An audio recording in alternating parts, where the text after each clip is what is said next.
মেধাবী ছাত্রদের school bag বিতরণ এবং সংবর্ধনা অনুষ্ঠানের সম্মানিত সভাপতি, এই উপজেলার সম্মানিত উপজেলা নির্বাহী অফিসার জনাব মোহাম্মদ মারুফ হাসান, এখানে উপস্থিত রয়েছে দিনাজপুর জেলার সম্মানিত অতিরিক্ত জেলা প্রশাসক শিক্ষা আইসিটি জনাব SM হাবিবুল হাসান, এই উপজেলার বিভিন্ন পর্যায়ের সম্মানিত কর্মকর্তাবৃন্দ, বিভিন্ন বিদ্যালয় থেকে আগত সম্মানিত প্রধান শিক্ষক বৃন্দ, সম্মানিত সহকারী শিক্ষক বৃন্দ, আমাদের স্নেহের ছেলে মেয়েদের সন্তানদের সম্মানিত মা বাবা,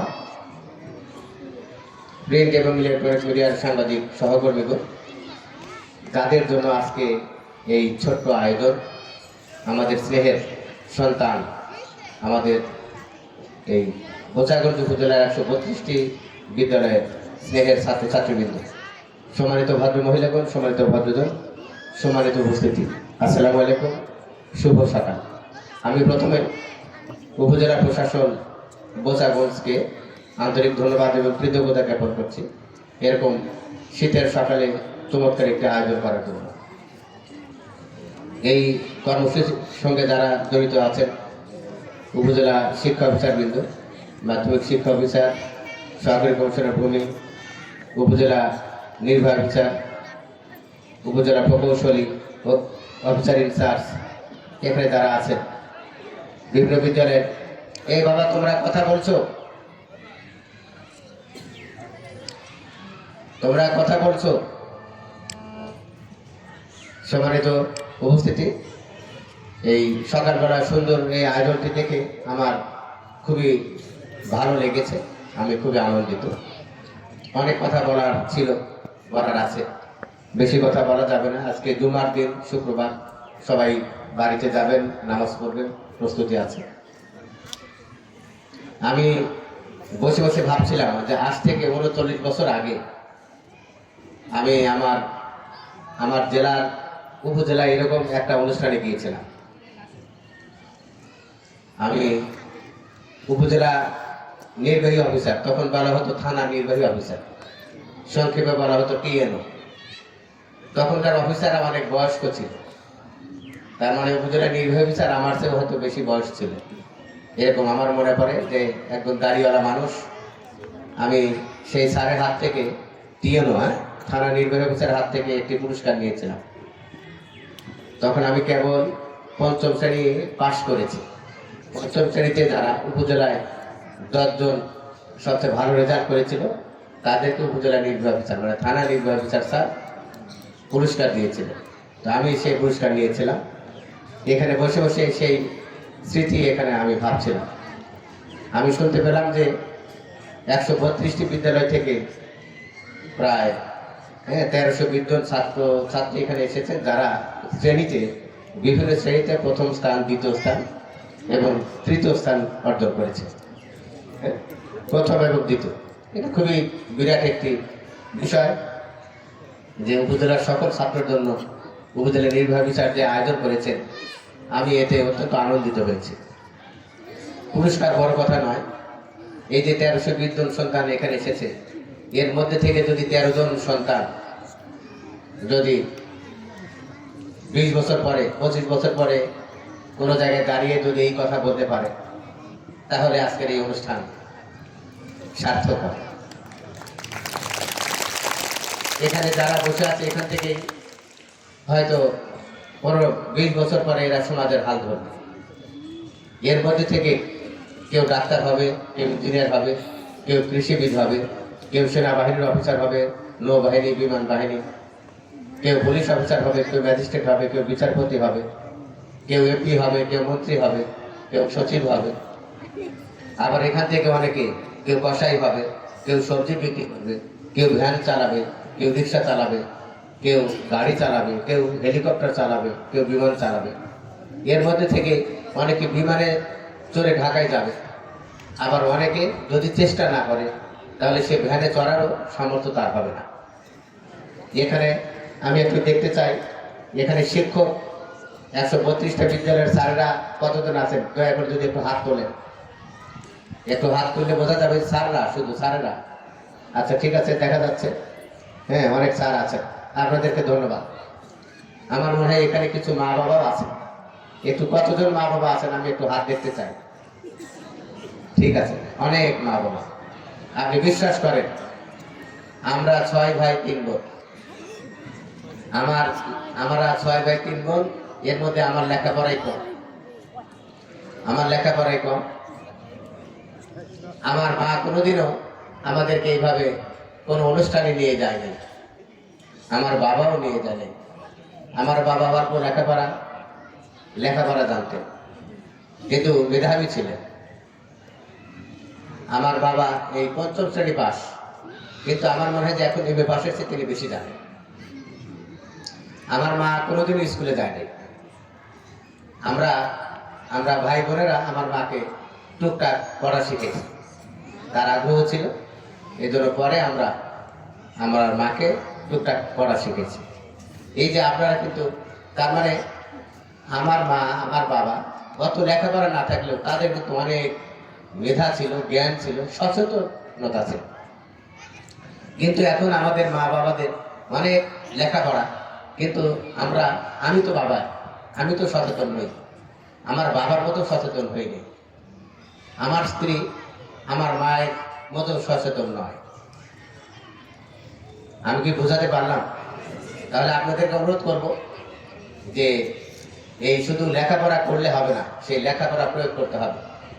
তা আপনাদের উদ্দেশ্যে আমি বলবো, ছেলে মেয়েদেরকে শাসন করতে হবে। ছেলে মেয়েদের শাসন করবেন, 1। 2 নম্বর, আবার বেশি শাসন করলে প্যাঁচ কেটে যাবে, তাই না? আমার মা একটি কথা বলতেন যে বেশি বড় হইও না, বেশি লম্বা হইও না, ঝড়ে ভাঙবে মাথা।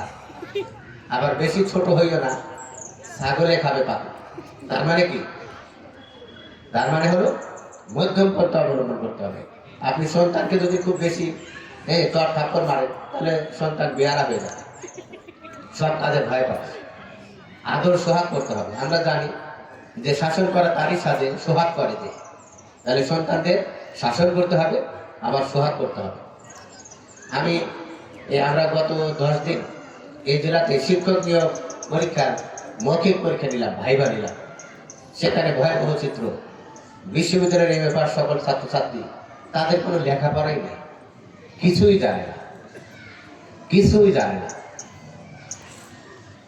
একেবারেই কিছু জানে না। লেখাপড়া আমাদের ধ্বংস হয়ে গেছে। এজন্য আমি আপনাদেরকে অনুরোধ করবো, ছেলে মেয়েকে গাইড বই কিনে দেবেন না। যারা গাইড বই পড়ে তারা কখনো ভালো ছাত্র, মেধাবী ছাত্র হতে পারে না। হ্যাঁ, তাহলে সন্তানদেরকে গাইড বই কিনে দেবেন না, এটি অপরাধ। বাংলাদেশে আইনে আছে গাইড বই নিষিদ্ধ করেন আইন 1980। সে আইনে বলা আছে গাইড বই কেনা যাবে না, গাইড বই পড়া যাবে না। আর এই স্যারেরা গাইড বই পড়াতে পারবেন না।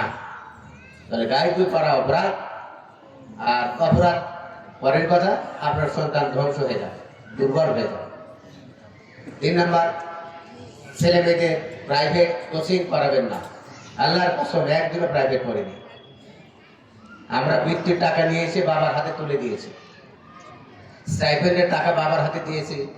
ওই ইরির খেতে সার কিনেছে, জমিতে ওই টাকা দিয়ে সার দিয়েছে।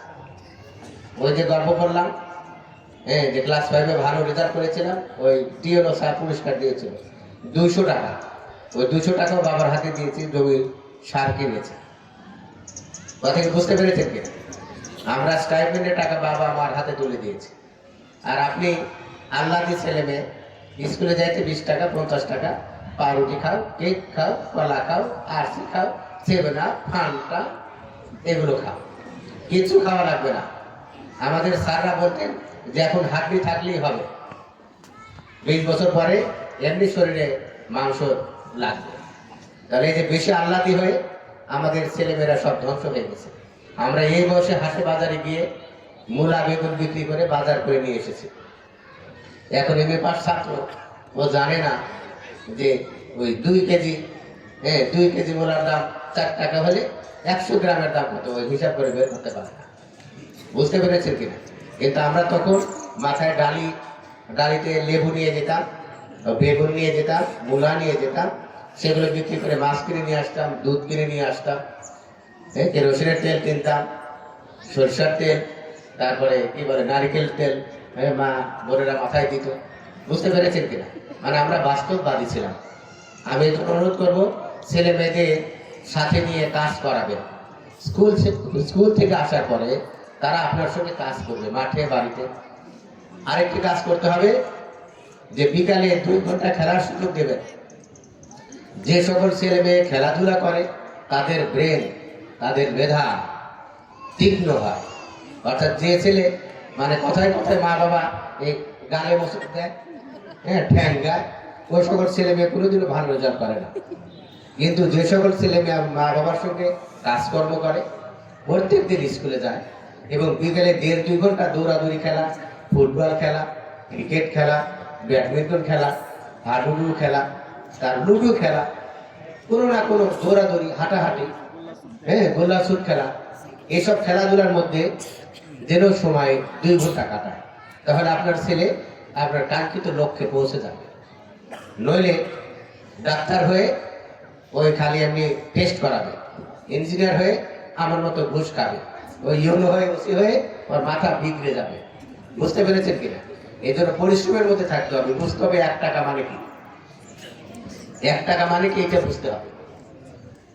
একজন ভিখারি 10টা বাড়িতে গেলে 1 মুঠো চাল পায়। 1 মুঠো চালের দাম 1.5 টাকা। বোঝা গেছে কিনা? তাহলে বুঝতে হবে যে 1.5 টাকা মানে কি।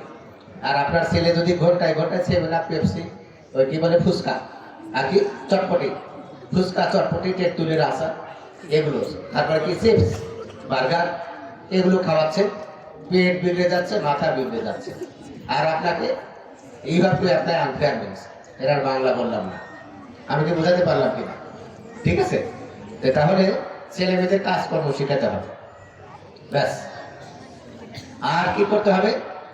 বেলা ডোবার পরে, আমরা যখন ছোট ছিলাম, বেলা ডোবার পরে যদি আমরা বাড়িতে ফিরতাম, তাহলে ওই দিন রাতে আর ভাত নাই, ভাত বন্ধ। মা বলতো যে শয়তান কোথায় ছিলি, আজান হয়েছে আরো 20 মিনিট আগে, কেন বাড়িতে আসিসনি, কেন বাড়িতে আসো নাই, আজকে রাতে ভাত হবে না। কিন্তু এখন আমি বাবা, আমি সারা রাত জুয়া খেলি, তো সন্তান কি করবে? এই জন্য অনুরোধ করবো যে আমরা নিজেরা পরিশ্রম করব, পরিশ্রমের মর্যাদা বুঝবো, ছেলে মেয়েদের পরিশ্রমের মর্যাদা বোঝানোর জন্য সর্বোচ্চ চেষ্টা করব, তাই তো? ওই চুরি করা 10,000 টাকা আর পরিশ্রম করা 1,000 টাকা, দুটা সমান, আরো কম 500 টাকা, দুটার কি বলে এটাকে, মজুর, এটি সমান। যাই হোক, অধিকার না যায়। আমি আপনাদেরকে অনুরোধ করব, এই যে এত কষ্ট করে ছেলে মেয়েদের নিয়ে এসেছেন, আমি আগেই বলেছি যে আমাদের মারা সকাল সন্ধ্যা বই নিয়ে বসাই দিত। তারা কিন্তু স্কুলে যেত না, তারা কিন্তু মুখে খাবার তুলে দিত না, আমরা নিজেরাই খেতাম। তাহলে ছেলে মেয়েদের মুখে খাবার তুলে দেওয়া দরকার নাই, ও 2 দিন পরে এমনি খাবে। যখন ক্ষুধা লাগবে, আমার মা বলতেন ক্ষুধা লাগলে ওই চুলার মাটি কামড়ায় খাবে। বুঝতে পেরেছেন কিনা? বেশি আহ্লাদি হয়ে আমাদের ছেলে মেয়েরা সব রেশার দিতে চলে যাচ্ছে। 20 টাকা, কোনোদিন ছেলে মেয়ের হাতে টাকা দেবেন না। যা কিছু দরকার আপনি নিজে কিনে দেবেন। বই লাগবে কিনে দেবেন, কলম লাগবে কিনে দেবেন, তার জামা কাপড় লাগবে কিনে দেবেন, জুতা আপনি নিজে কিনে দেবেন, লিপস্টিক কিনতে চায় আপনি সাথে নিয়ে আপনি লিপস্টিক কিনে দেবেন, চশমা দরকার আপনি কিনে দেবেন। যা কিছু কেনাকাটি এই ক্লাস 10 পর্যন্ত আপনি নিজেই কিনে দেবেন। যখনই আপনি হাতে টাকা দেবেন তখনই কিন্তু নষ্ট হয়ে যাবে। আর টাকা আপনি কোথায় পাবেন? আমি তো জানি এদেশের মানুষের কার কত টাকা বেতন, এদেশের মানুষ ঘন্টায় কে কয় টাকা কামাই করে, ইহা আমি সবই জানি। কোন ব্যবসায়ী কত টাকা আয় করার কথা আমি সবই জানি। ঠিক আছে, অন্য কিছু না জানি, কিন্তু কার আয় কত, কার বেতন কত, এগুলো আমার কাছে গর্ব করার ছিল। আমি কি বাবা বোঝাতে পারলাম? সুতরাং মিতব্যয়ী হতে হবে, অল্প খরচ করতে হবে, তাই তো? অল্প খরচ করতে হবে, ছেলে মেয়েদের অভাব বুঝাইতে হবে। আপনি যদি অভাব বুঝাইতে পারেন, সে অবশ্যই অনেক বড় মানুষ হবে। আর যদি বোঝেন যে না আমার বাবা তো অঢেল সম্পদ আছে, আমরা তো জমিদার, তাহলে কিন্তু আপনার সন্তান মানুষ হতে পারবে বলে আমার মনে হয় না, আমার চিন্তা ভুল হইতে পারে। যাই হোক, এখানে অনেক স্যার রয়েছেন, আমি আপনাদেরকে অনুরোধ করব আমি অনুরোধ করব যে দয়া করে আপনারা স্কুলে নিয়মিত যাবেন। 9টার পরে স্কুলে যাওয়া অপরাধ। 1 মিনিট পরে স্কুলে গেলেও আপনার বেতন কর্তন করিতে হইবে। ইহা আমার জন্য প্রযোজ্য, ইউনো সাহেবের জন্য প্রযোজ্য, আপনার জন্য প্রযোজ্য। অফিসে 1 মিনিট পরে উপস্থিত হইলে ওই দিনে তার বেতন কর্তন করিতে হইবে, নইলে বেতন হারাম। হ্যাঁ, আপনি 4:30-এর আগে দয়া করে বাড়িতে ফিরিবেন না। 2 নাম্বার, আপনি যতক্ষণ বিদ্যালয়ে উপস্থিত থাকিবেন দয়া করে ছেলে মেয়েদের যত্ন করিবেন, তাদের দয়া করে পড়া শিখাবেন, তাদের কাজ শিখাবেন, তাদের বিভিন্ন রকমের দক্ষতা অর্জন করাই দিবেন। আর সবচেয়ে বড় কথা, আপনার বিদ্যালয়ে একটু চেহারা দেখেন। এটা একটা বিদ্যালয়, খা মরুভূমি। আমি তোমার কয় মাস হয়েছে? হ্যাঁ, ইউনো সাহেবের প্রায় বছর খানিক হয়েছে। আমি প্রথম যেদিন এই উপজেলায় এসেছিলাম তখন এখানে গভীর জঙ্গল ছিল। তো সেদিন আমরা ছাত্রছাত্রী, ইউনো সাহেব নিজে, এই স্কুলের শিক্ষকরা মিলে আমরা জঙ্গল পরিষ্কার করেছিলাম। আজকে জঙ্গল নাই, বালু আছে। তাহলে এখানে প্রতিদিন কি করতে হবে? সপ্তাহে 2 দিন পানি দিয়ে ভিজাতে হবে। আপনার স্কুল একটু পানি দিয়ে ভিজান, বালুগুলো মেরে ফেলেন, আর চারদিকে বাগান করেন, ছেলে মেয়েদের বাগান করা শেখান। তাহলে আপনি দেখবেন এরা পরিশ্রম শিখতেছে। জীবের প্রতি দয়া শিখাবেন। যে ছেলে মেয়ে এখন কুকুরকে খাওয়ায়, বিড়ালকে খাওয়ায়, পাখিকে খাওয়ায়, সেই ছেলে মেয়ে বড় হয়ে তুলে তার মা বাবাকে না খাওয়ায় রাখবে না। মা বাবাকে তারা বৃদ্ধাশ্রমে রাখবে না, অথবা মা বাবাকে বাড়িতে ভাঙা ঘরে রেখে শহরে 10 তলা বিল্ডিংয়ে তারা থাকবে না। মা বাবাকে নিয়ে একসঙ্গে থাকবে। আমি কি বোঝাতে পারলাম কিনা স্যার? তাহলে দয়া করে আপনারা এই উত্তম নাগরিক গড়ে তোলার জন্য আপনারা চেষ্টা করবেন। আমি জানি যে আপনার স্কুলে যে বোর্ড আছে সেই বোর্ডে কালি নাই, রং নাই। দয়া করে 100, 200, 300 টাকা খরচ করে ব্ল্যাকবোর্ডে আপনি কালি করবেন এবং চক ডাস্টার ব্যবহার করে লেখাপড়া আপনি করাবেন। যারা স্কুলে হোয়াইট বোর্ড ব্যবহার করছেন, কলম ব্যবহার করছেন, আমার মনে হয় যে আপনারা ভুল পথে আছেন। কারণ আপনার ওই কলম কেনার সামর্থ্য এখনো হয়নি। আপনার ওই 3 ফিট বাই 2 ফিট হোয়াইট বোর্ডে লেখাপড়া করিয়ে আপনি ডাক্তার বানাতে পারবেন, কিন্তু মানুষ ডাক্তার হবে না। আপনি ইঞ্জিনিয়ার বানাতে পারবেন, কিন্তু মানুষ ইঞ্জিনিয়ার হবে না। আপনি কৃষিবিদ বানাতে পারবেন, কিন্তু মানুষ কৃষিবিদ হবে না। মানুষ ইউনো, মানুষ ওসি হবে না। বুঝতে পেরেছেন কিনা? তাহলে আপনি যদি সত্যিকারের মানুষ বানাতে চান তাহলে আপনার নিজে পরিশ্রম করতে হবে এবং ছেলে মেয়েদের পরিশ্রম করাতে হবে। আমি অনেক লম্বা কথা বলে ফেললাম। 49 শুরু করেছিলাম, এখন 5 বাজে। এই বাচ্চারা বসে আছে, তোমরা কি আমার সঙ্গে একটা কবিতা বলবে? আচ্ছা, তাহলে বলো। আমি বলবো, পরে তোমরা বলবে। মৌমাছি মৌমাছি, বলো মৌমাছি মৌমাছি, কোথা যাও নাচি নাচি, দাঁড়াও না একবার ভাই। মৌমাছি বলে, ওই ফুল ফোটে বনে, যাই মধু আহরণে, দাঁড়াবার সময় তো নাই। এর অর্থ বুঝেছো? মৌমাছি কি বলছে যে মৌমাছি কোথায় যাও উড়ে, তুমি একটু দাঁড়াও, তোমার সঙ্গে কথা বলবো, গল্প করবো। তখন মৌমাছি বলছে যে আমার দাঁড়ানোর সময় নেই। কেন? বলে, আমি খাবো কি, আমার তো মধু লাগবে। ওই বনে ফুল ফুটেছে, আমি মধু সংগ্রহ করতে, জমা করতে, মধু আহরণ করতে যাচ্ছি, তোমার সঙ্গে আমার কথা বলার সময় নেই। তার মানে কি? এই কবিতা তোমাকে কেন পড়ানো হচ্ছে?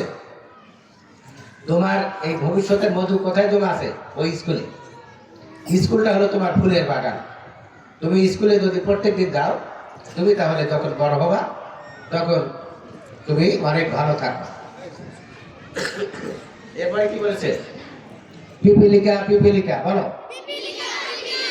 দল বরং সারি আঁকা, কোথা যাও পিল পিল চলি, এখন না শীতের সঞ্চয় চাই, খাদ্য খুঁজিতেছি তাই, ছয় পায়ে পিল পিল চলি। পিঁপড়াকে বলা হচ্ছে যে, হে পিঁপড়া, তুমি একা একা দল ছেড়ে কোথায় যাও? তখন পিঁপড়া বলছে যে, তুমি জানো না কয়েকদিন পরে শীতকাল আসবে, তখন অনেক ঠান্ডা, আমি গর্ত থেকে বের হতে পারবো না। এই জন্য শীতের খাবার জোগাড় করার জন্য আমি চলে যাচ্ছি। শীতের খাবার নিয়ে এসে গর্তে জমা করে রাখবো। এখন তো তোমার মা আছে, বাবা আছে, তোমার তো খাবার দাবারের কোনো চিন্তা নাই। কিন্তু যখন তুমি মা হবে, তুমি বাবা হবে, তুমি বড় হবে, তখন তুমি কোথায় খাবার পাবে? তোমাকেই খাবার জোগাড় করতে হবে। তার মানে তোমার এখন গরমকাল, যখন বড় হবে তখন কোন কাল? শীতকাল। তাহলে শীতকালে যদি তুমি ভালো থাকতে চাও, এখন প্রত্যেক দিন স্কুলে যেতে হবে, আর সকাল বিকালে পড়তে হবে। বুঝতে পেরেছো? মা বাবার কথা শুনতে হবে, আর স্যারদের কথা মেনে চলতে হবে। বুঝতে পেরেছো সবাই? আচ্ছা, এবার বলো, ছোট পাখি ছোট পাখি কিচিমিচি ডাকি ডাকি, কোথা যাও বলে যাও শুনি, এখন না কব কথা, আনিয়াছি তৃণলতা, আপনার বাসা আগে বলি। বুঝতে পেরেছো? ছোট পাখিকে বলা হচ্ছে যে তুমি কিচির মিচির ডাকতে ডাকতে কোথায় যাও, একটু থামো, গল্প করি। তখন পাখি বলে যে না, আমার সময় নেই, এখন না কব কথা, এখন কথা বলবো না। আমি আছি তৃণলতা, মানে খড়কুটো নিয়ে এসেছি, এই খড়কুটো দিয়ে আমাকে বাসা বানাতে হবে। তো তুমি তো এখন তোমার বাবার বাড়িতে থাকো, মায়ের বাড়িতে থাকো, তাই না? তুমি যখন বড় হবা, তখন তোমার বাসা বাড়ি কিভাবে বানাবা? কোথায় লোহা পাবা, টিন পাবা, সিমেন্ট পাবা, বালু পাবা, টাকা কোথায় পাবা? সেইগুলো যদি তুমি বড় হয়ে যদি জোগাড় করতে চাও, এখন প্রত্যেক দিন স্কুলে যেতে হবে। বন্ধু যদি ডাকে যে চলো স্কুলে যাওয়ার দরকার নেই, শিশু পার্কে খেলাধুলা করে, যাওয়া যাবে? যাওয়া যাবে না। আমি অনেক লম্বা কথা বলে ফেললাম। তোমাদেরকে অনুরোধ করব যে তোমরা প্রতিদিন স্কুলে যাবে। যখন আমরা স্কুলে যেতাম, কোনোদিন যদি বাবা বলতে যে বাবা আজকে স্কুলে যাওয়া যাবে না, ধান কাটতে হবে, তখন আমরা কান্না করতাম, বলতে যে বাবা তাহলে ভোরে উঠে 2 ঘন্টা ধান কাটবো, স্কুল থেকে এসে বিকালে আবার 2 ঘন্টা ধান কাটবো, তাহলে হয়ে যাবে। তো বুঝতে পেরেছো? তো তুমি যদি কষ্ট করো এখন, বড় হলে তুমি অনেক ভালো থাকতে পারবে। এই জন্য প্রত্যেকদিন স্কুলে যাবে। তোমার মা তোমার বাবা যা বলে সবই তোমার ভালোর জন্য বলে, তোমার স্যার যা বলে, ম্যাডাম যা বলেন, সবই তোমাদের ভালোর জন্য। আমি অনেক লম্বা বয়ান করে ফেললাম। আমাকে এখানে আমন্ত্রণ জানিয়ে কথা বলার সুযোগ দেওয়ার জন্য সম্মানিত উপজেলা নির্বাহী অফিসার সাহেবকে আন্তরিক ধন্যবাদ জানাচ্ছি। আমার বিশ্বাস এখান থেকে কিছু না কিছু ফল আমরা 20 বছর পরে পাবো ইনশাআল্লাহ। আপনারা সকলে ভালো থাকবেন। আমাদের ছেলে মেয়েদের আমরা উচ্চ মানুষ হিসেবে গড়ে তুলতে চাই, তারা সুনাগরিক হবে। এই যে এখন সব জায়গায় ছেলেমেয়েরা খালি মারামারি করে, আমাদের ছেলেমেয়েরা যেন মারামারি বন্ধ করে, সেই পদক্ষেপ নিতে হবে। আমি শিক্ষকদের অনুরোধ করব, আপনি পরিশ্রম করে একটি ভিন্ন রকম বাংলাদেশ গড়ার জন্য কাল সকাল থেকে আপনি চেষ্টা করবেন। এই পৃথিবীর মাটি মধুময় হবে, পৃথিবীর বাতাস মধুময় হবে, আমরা সেই লক্ষ্যে কাজ করি। সবাইকে আন্তরিক ধন্যবাদ জানিয়ে আমার লম্বা কথা শেষ করছি। সবাই ভালো থাকবেন। আল্লাহ হাফেজ। আসসালামু আলাইকুম। আইন মানতে হবে। দেখেন এখানে অনেকগুলো আইন ভাঙা হয়েছে। সবার শেষে কথা বলবে ইউনো সাহেব, সভাপতি, ছোট হোক আর বড় হোক, যে তিনি আমার চেয়ে ছোট মানুষ, হ্যাঁ বয়সে ছোট, আমার চেয়ে পদেও ছোট, তাহলে এটা আইন ভাঙা হয়েছে। ওসি সাহেবকে দেখে চেনা যায় না, ওসি সাহেব আইন ভেঙেছে। হ্যাঁ, ওসি সাহেব পুলিশ রেগুলেশন করে না, আইন করে না, ওনার হলে পোশাক করে এখানে আসার দরকার ছিল। হ্যাঁ, কোনজন ওসি, কোনজন ডিসি, কোনজন ইউনো চেনা যায় না। তাহলে এইভাবে না, সবাই আইন মানতে হবে। ধন্যবাদ।